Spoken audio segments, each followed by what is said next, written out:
Okay, thank you. So last ক্লাসে বলছিলাম আমরা কুইজ এক্সাম দিছিলাম। এর আগে আমরা ভেক্টর অ্যানালাইসিসের কিছু প্রিলিমিনারি টপিকস নিয়ে আলোচনা করছিলাম। সো ভেক্টর অ্যানালাইসিসের আমরা ভেক্টর এবং স্কেলার কি এটা দেখছিলাম, equality of vectors, addition and subtraction of vectors. দেখো এখানে একটা জিনিস বোল্ড করে দেওয়া আছে, জিওমেট্রিক্যাল ইন্টারপ্রিটেশন। এটা কারণ হচ্ছে এটা ইম্পর্টেন্ট এই টপিকস গুলোর মধ্যে এটা, এবং লিনিয়ারলি ডিপেন্ডেন্স এন্ড ইন্ডিপেন্ডেন্স এটাও আমরা দেখব। সো হ্যালো আমি স্যার। আগে বলছিলাম স্যার আইডি 27 বলছি স্যার। হ্যাঁ বলো। স্যার কালকে স্যার ওই যে ফাইল রিনেম করার সময় স্যার ওই যে কোর্স নাম্বারটা স্যার একটু ভুল গেছে স্যার। ওই যে ম্যাথ 1213 হবে না, ওটা স্যার 1202 লিখছে, একটু দেখেন। ফাইল ঠিক আছে স্যার? ওটা সমস্যা হবে না, ও সমস্যা হলে আমি পরে বলবো, আমি এখনো দেখা শুরু করি নাই। জি স্যার।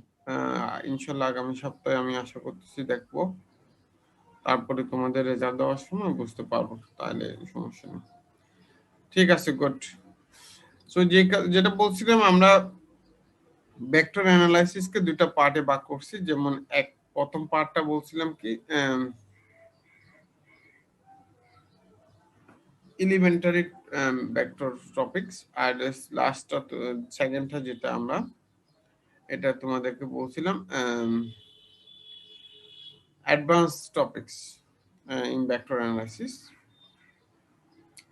সো এটা মূলত ভেক্টর ক্যালকুলাস, এটা যে যে অংশটা আমাদের এখানে পার্ট আছে এটা হচ্ছে ভেক্টর ক্যালকুলাস।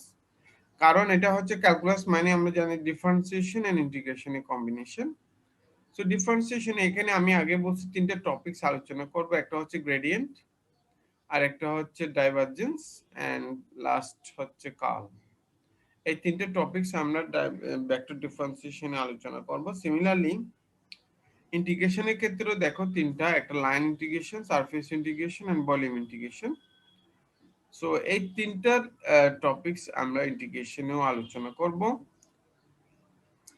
সো ভেক্টর ডিফারেন্সিয়েশনের তিনটা টপিকসের সাথে ইন্টিগ্রেশনের যে তিনটা টপিকসের কম্বিনেশন করে তিনটা থিওরি আছে, সেটা হচ্ছে Gauss theory, Green's theorem and Stokes theorem. এই তিনটা থিওরাম আমরা আলোচনা করে মোটামুটি ভেক্টর অ্যানালাইসিস কমপ্লিট করব আমাদের সিলেবাসটা। ওকে,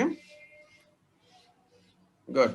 সো আমরা এখনো এলিমেন্টারি টপিকসে আছি, তারপরে আমরা আশা করতেছি আগামী সপ্তাহ হয়তো বা অ্যাডভান্সে চলে যাব। সো লাস্ট ক্লাসে আমরা কি আলোচনা করছিলাম? আমরা দেখছিলাম যে vector product in two vectors.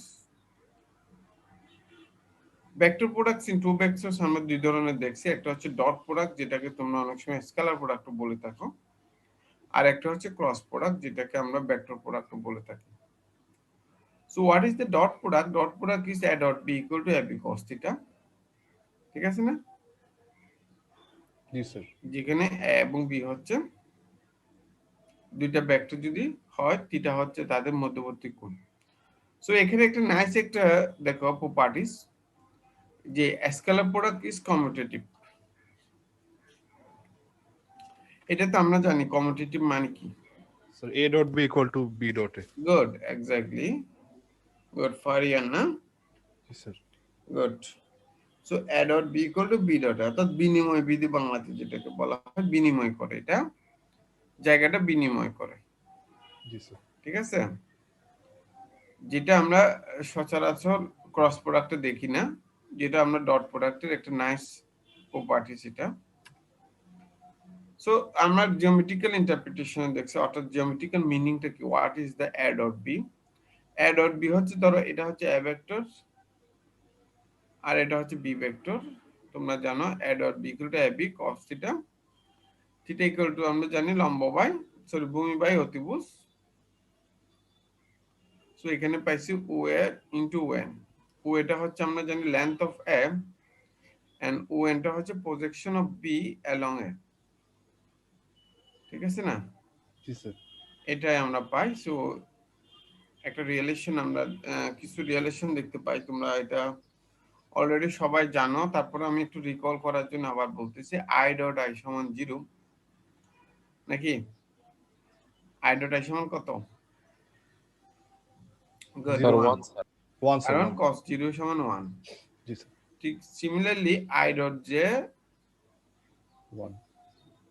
j dot k dot i এগুলো হচ্ছে 0 but j dot j k dot k এগুলো হচ্ছে 1 অর্থাৎ sir. সিমিলার ইউনিট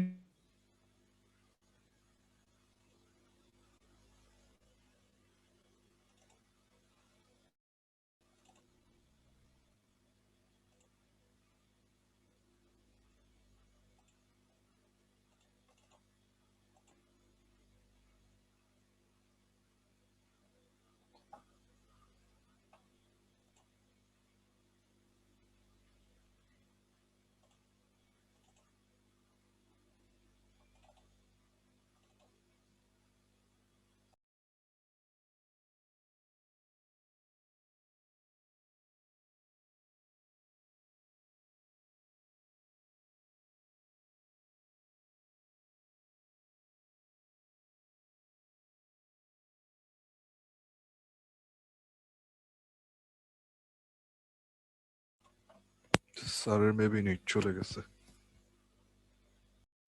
হ্যাঁ